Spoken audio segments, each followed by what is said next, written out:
Sebelumnya, kita sudah mempelajari tentang ilmu kimia. Nah, tahukah kalian bahwa ilmu kimia sangat diperlukan untuk keberlangsungan hidup manusia? Coba yuk kita bahas satu persatu tentang peran kimia dalam kehidupan. Yang pertama, pada bidang kedokteran. Ilmu kimia digunakan untuk mendiagnosa suatu penyakit.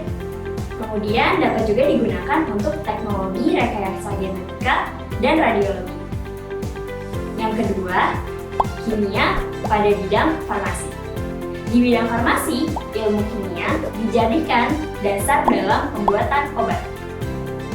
Yang ketiga, pada bidang kriminologi. Kegunaan kimia di bidang kriminologi adalah untuk proses visum, pemeriksaan urin, membuktikan tindak kejahatan seseorang dengan pemeriksaan DNA dan sebagainya. Lanjut yang keempat, yaitu pada bidang pertanian. Di bidang pertanian, kimia berfungsi sebagai dasar pembuatan pupuk, pestisida, dan juga pemulihan tanaman. Yang kelima, pada bidang seni. Untuk menentukan keaslian suatu lukisan, ternyata itu dilihat dari komponen cat yang digunakan. Yang keenam, pada bidang arkeologi.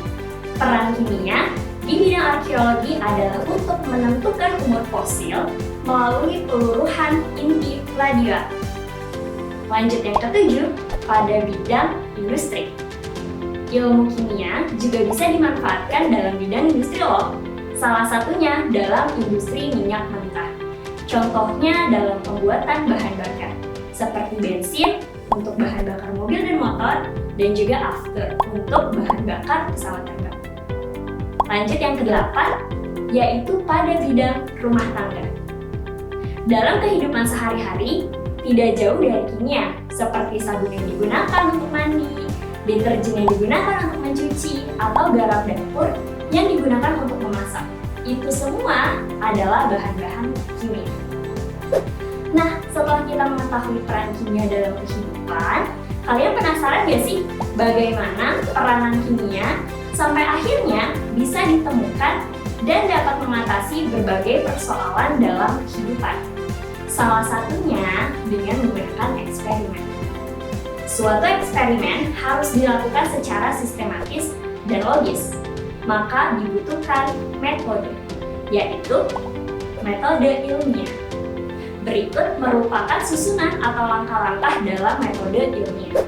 Yang pertama, kita harus bisa merumuskan masalahnya dulu. Yang kedua, mengkaji teori atau penelitian sebelumnya. Tujuannya untuk apa? Tujuannya itu sebagai pertimbangan untuk mengembangkan peneliti sebelumnya. Yang ketiga, mengajukan hipotesis, yang tujuannya untuk mendapatkan kesimpulan sementara berdasarkan teori-teori yang ada. Lanjut yang keempat, yaitu melakukan eksperimen untuk menguji hipotesis. Yang kelima, mengumpulkan data. Yang keenam, mengolah data dan menganalisis data hasil penelitian. Yang ketujuh, membuat kesimpulan.